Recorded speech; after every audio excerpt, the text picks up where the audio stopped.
next presentation will again be by two individuals by the Mineral License and Safety Authority. Firstly, it will be Rasmus Kjaergaard, who has been at the government of Greenland since 2018 and became the acting head of the license department at the Mineral License and Safety Authority in February 2019. Prior to moving to Greenland, Rasmus obtained an MA at the University of Birmingham, after which he'd worked with large data analytics. So after Rasmus, we'll welcome to the stage Qupanuk Olsen, who is the head of the Inspection and Technical Department at the Mineral License and Safety Authority. Qupanuk has a Master's of Engineering Science, Mining from Western Australian School of Mines, Curtin University.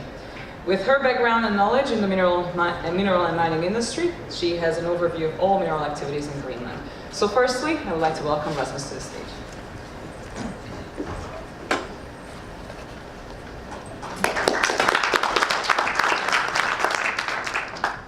Thank you, Anna. My name is Rasmus Kjaergaard, and I am the acting head of the license department. I'm here to present to you the terms and procedures for obtaining a license in Greenland. The license department is part of the Mineral License and Safety Authority, or the MLSA. We are the administrative body concerning mineral licenses in Greenland and are placed under the Ministry of Mineral Resources and Labour. So our overall task, basically, is to see you, the coming applicants, through the application process. We are your first stop for any questions and issues related to your application. From when you register an application, we provide you with a designated case officer. The case officer will ensure to coordinate communication to all other relevant authorities within Greenland throughout the application process. To do that and ensure you of the best possible practice, we're constantly trying to improve on three parameters listed here. To improve on transparency, increase the accessibility to rules and regulations, and an easier user-friendly process throughout your application process. Our work and our visions starts with the legislation. Greenland has a modern mining regulation able to adapt to market developments. The standard terms, the application procedures, is a well-functioning guideline for you to familiarize yourself with the specific rules and processes for when you apply for a license. Once you become a licensee, the rules for fieldwork serves as your guideline for planning for the upcoming field season.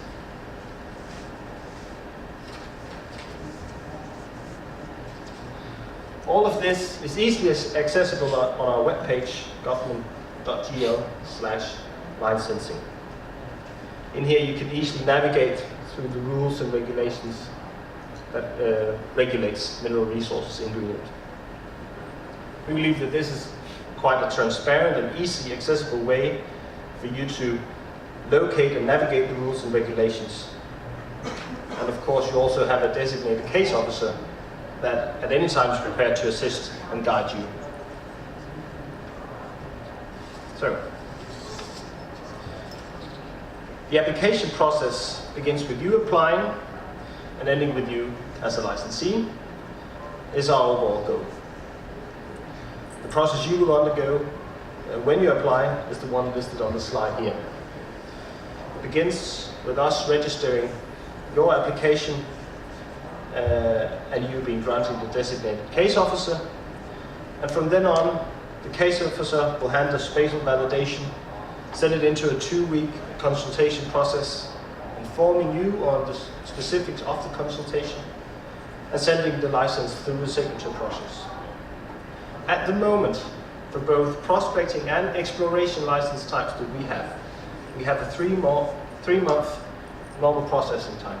And I say at the moment because I have something for you at the end, but we'll get to that. So currently we offer 4 types of licenses. We have a 1 prospecting license, 2 types of exploration licenses with exclusivity, and 1 exploitation license, all of which I'll go through here. mineral prospecting license is a great starting tool for you to locate minerals all over a large area.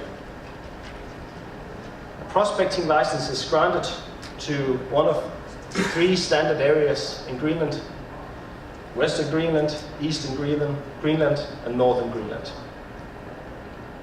It gives you a 5-year license period to locate minerals without having any reporting or expenditure commitments.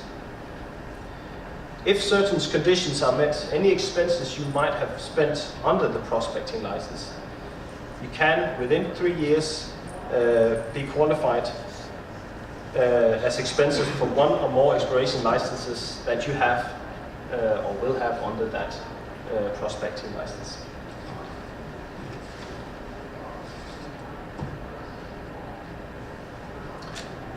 So, the mineral exploration license in Greenland is our most sought after license. We currently have 54 active licenses of this kind and several in the application process. It combines and gives you exclusivity to an area that you apply for.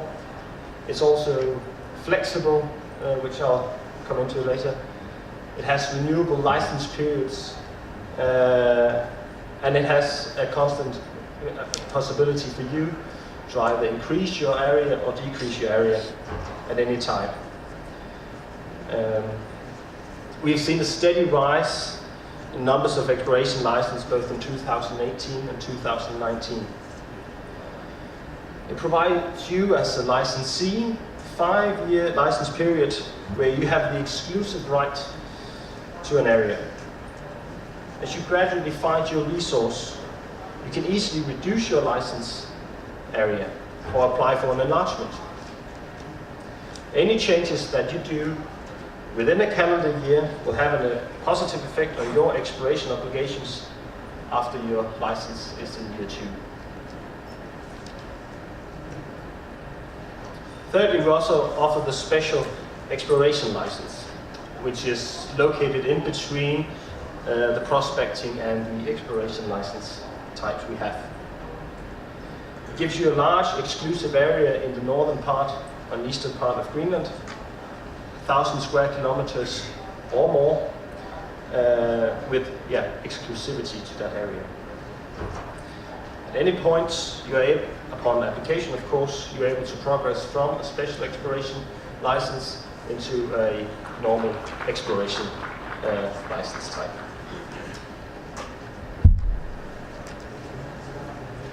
Finally, if you find a specific resource that has a commercial value, you can apply for an exploitation license. As we've been through earlier during this Greenland Day, there's several assessment reports and studies that, of course, must be part of the application process. Basically ensuring that the exploitation is granted to you on a socially, environmentally, and economically good terms. So, as I stated earlier, I had something to present to you. And before I hand you over to Qupanuk, we're delighted to say that by the end of this month, we'll go live with our new application online portal at portal.government.gl. This is an example of how we seek to optimize our application process and deliver on some of the visions I highlighted earlier.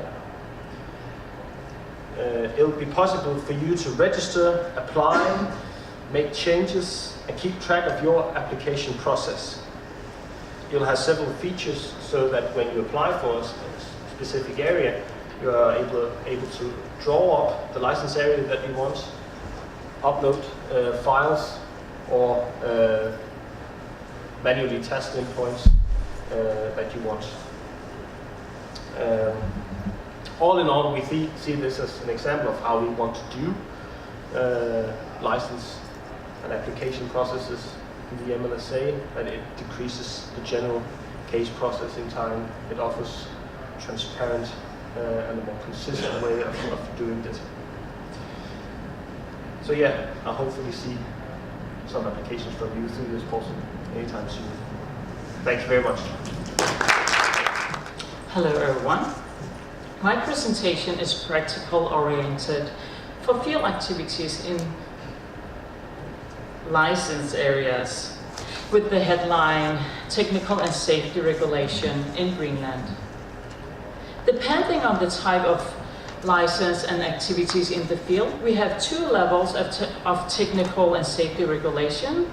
The first level is for prospecting and exploration licenses, where you have a temporary infrastructure. And the second level is for exploitation licenses, where you have a permanent infrastructure. For prospecting and exploration activities in the field, we have the rules for field work.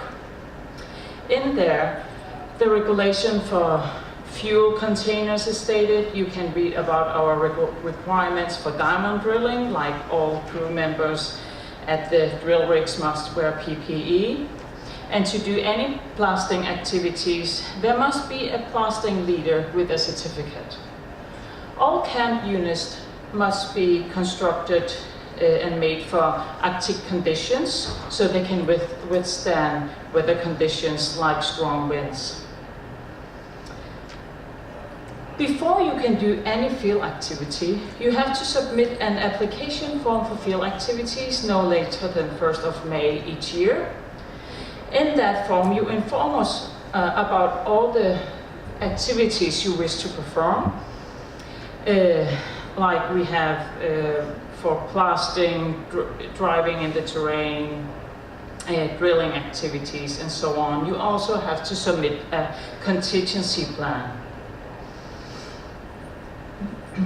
1 month after you finish your field season, you have to submit a field report. You also have to submit a geological report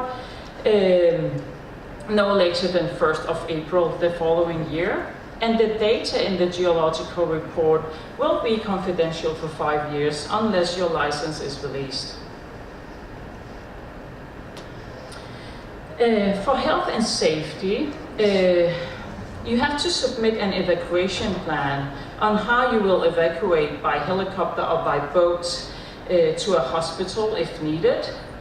You have to have procedures on how you will prevent accidents to happen during field season.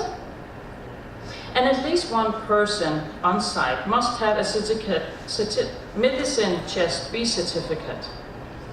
We also require a small clinic on site. When you go into the exploitation stage, we certainly have a higher level of requirements because you no longer have a temporary infrastructure. We have this document called Technical Standard Terms for Construction Applications for Specific Plans.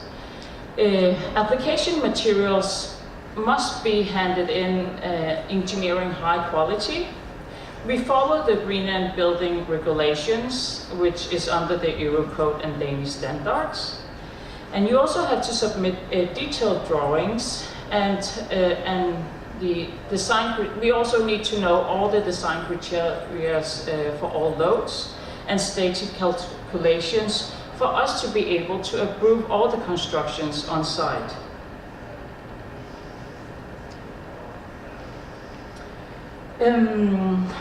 We recommend you to use engineering advisors who knows the Eurocodes and the Greenlandic building regulations. And before I finish my presentation, I would like to embrace that all field activities shall be designed, constructed and maintained in accordance with Greenland laws, regulations, provision and guidelines. And from my department, which is the Inspection and Technical Department, we go on inspections at the field activity sites when we can. Thank you for listening.